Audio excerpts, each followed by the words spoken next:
Para o PL, há alguns problemas. Quais seriam? Qual? Se ficar mantida a situação de que os líderes não podem conversar entre si, isso pode prejudicar a ideia do PL de conseguir trazer o Bolsonaro para os municípios, para os estados. Por quê? Porque ele não vai poder entrar em contato com outras lideranças, como Valdemar da Costa Neto, como o que foi o general Braga Neto. Ele não consegue, que faziam parte dessa organização central. Jonathan Haider. Isso, exatamente.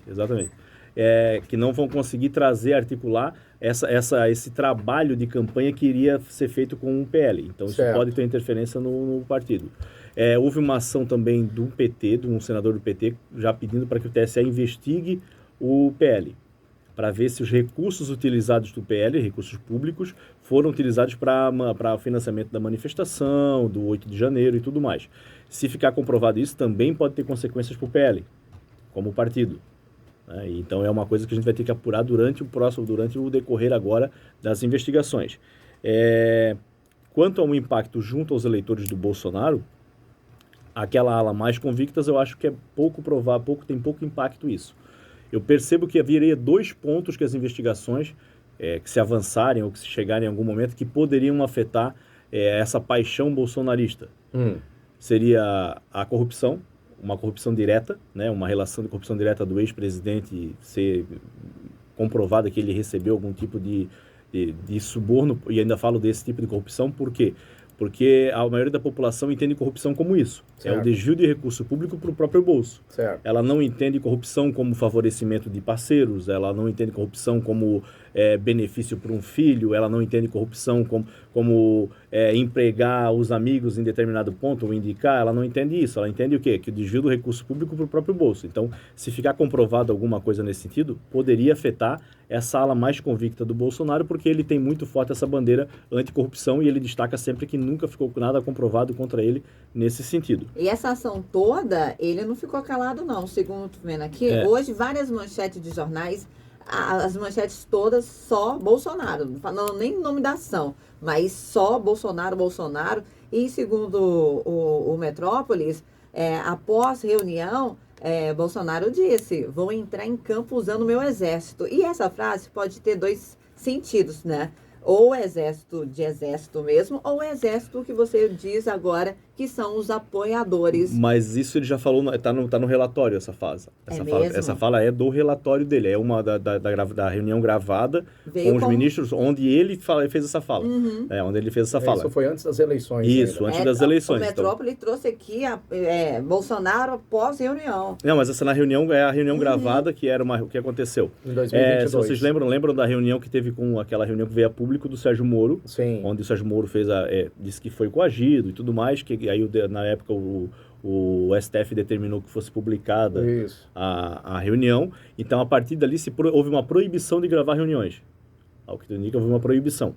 Mas nessa reunião, o Bolsonaro pediu para que fosse gravada, para que o Mauro Cid gravasse, para que fosse repassada aos ministros que não estavam presentes. Aí, por causa dessa frase, então, hoje eles pegam um gancho para usar assim, ele estava querendo conspirar. Não é necessariamente... eu acho que é interessante ler o relatório. O relatório ele tem falas e transcrições de tudo que foi visto na reunião.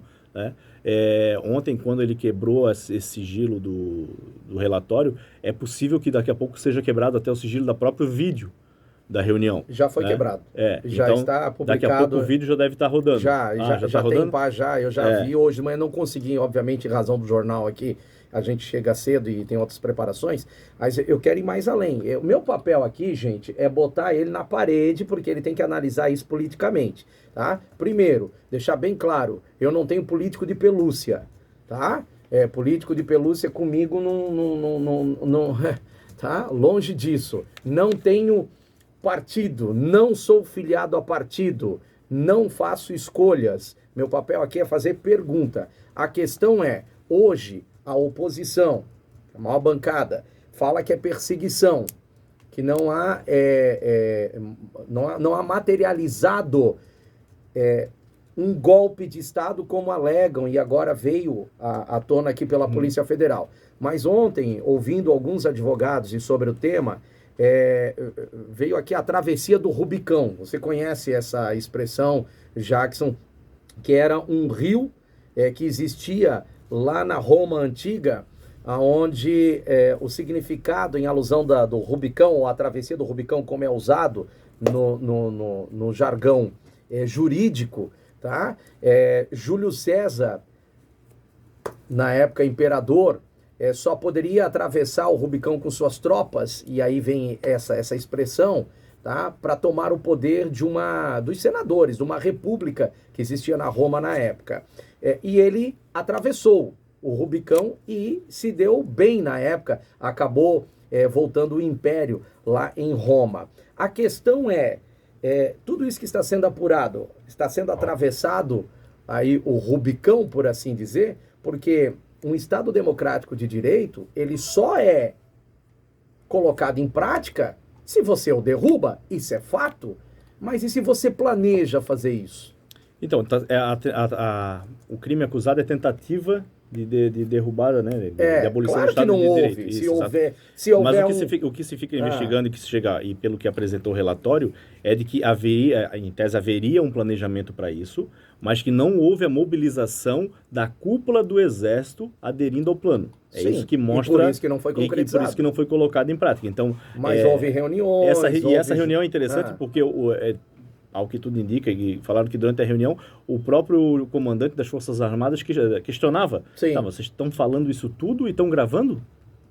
Os senhores têm noção do que estão falando, que está sendo gravado? Então, ali já havia uma preocupação da produção de provas contra si próprio. O único que apoiou foi o da Marinha, né? Que inclusive está nessa operação. Isso. Também está envolvido, foi um dos alvos da operação, né? Então, como eu vinha falando, eu vejo 2 pontos que poderiam afetar o bolsonarismo. Primeiro, a corrupção direta. Então, se Bolsonaro fosse envolvido em um escândalo de corrupção direta, né, da apropriação de recursos públicos, isso causaria um impacto naquela ala mais convicta. E um segundo ponto, que aí é o que não mostra essa reunião, é que, digamos assim, seria, entre aspas, do Bolsonaro amarelar. Se havia toda a possibilidade de fazer um golpe e ele decidiu por si só desistir do golpe. Então, isso também, na minha percepção, também causaria um prejuízo junto aos bolsonaristas mais convictos, porque aqueles que estavam ali à frente dos quartéis, uma boa parcela deles, uma grande parcela deles, queria realmente uma intervenção militar, queria um golpe com a manutenção do Jair Bolsonaro no poder. Sim, né? Então, assim, talvez esse pessoal se sentisse traído caso o Bolsonaro tivesse a oportunidade e não fez. Ao que tudo indica, havia uma vontade, porém as Forças Armadas não compraram essa mesma vontade e decidiram não participar. Por isso que daí se deu por fim o plano e não teve prosseguimento dele. Sabe o que me vem à tona? Porque na época tinha aquela fala, em 48 horas, em 96 horas. E isso tudo era... Espera, mas... Porque algo estava acontecendo. Exatamente. Então, isso tudo, são esses indícios que começam a dar origem a essas investigações, entende? Sim. E aí tu pega um material... E agora a gente tem que entender que com as ações de ontem, com as apreensões de ontem, muito mais material vai surgir. Sim, porque na verdade tá desenrolando... Isso. O que a delação do Mauro Cid é o estopim para isso. Né? Porque desde aquela questão da vacina, da falsificação e ele persistiu bastante. Do comprovante de vacina, até que chegou-se num acordo, ele tem que apresentar provas para poder ter validado a sua delação. Sim. Então, as provas ele entregou, essas provas começaram a chegar nessa operação e outras vão surgir com os novos que vão ser, quem vai ser preso agora, que foi preso nessa operação, as apreensões, também provavelmente novos fatos vão surgir. Existe, isso pode afetar a campanha? Eu acredito que sim, a campanha municipal pode ser afetada em razão dessa organização. Certo. Que vai ser talvez não aqui em Santa Catarina, que declaradamente é um estado mais conservador, mais pró-direita, mais pró-Bolsonaro, mas em outros... Mas talvez por um planejamento de país, como existia do PL, de poder crescer no país inteiro, para poder ter uma influência nas eleições de 2026, talvez esses planos se atrapalhem um pouco. Certo. Principalmente nos grandes centros, prefeituras ali, de São Paulo, Rio de Janeiro, Minas. Então, essas prefeituras podem, esse planejamento do PL pode sofrer com isso. Porque, assim, eu entendo que a ala mais bolsonarista, ela aceita um traído. No sentido do Bolsonaro ter sido traído pelas Forças Armadas. Certo. Mas ela não aceita um traidor. Do Bolsonaro ter desistido da luta por si só.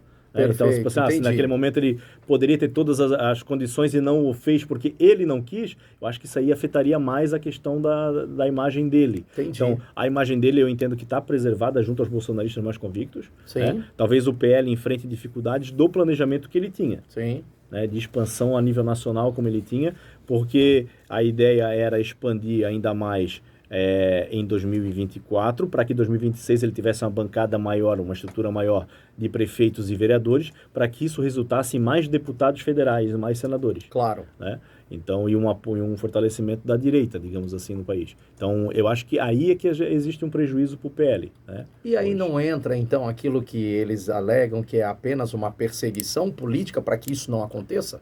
Pode acontecer, essa relação ela é sempre feita. O problema é que quando tu sai do poder, tu perde o mecanismo de conseguir segurar algumas coisas. E aí isso fica livre.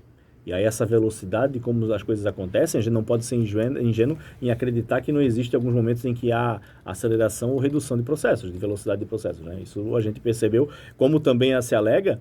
Por exemplo, a esquerda alega que o processo do Lula ele foi acelerado para que ele ficasse inelegível antes das eleições de 2018, né? De 22 agora. 18, né? Mas já 18. Ah, né? tá. Inelegível isso, na 18. época isso, e elegível depois. Isso, foi tudo muito rápido. Exato. Então, essa mesma alegação serve para os dois lados, né? Entendi.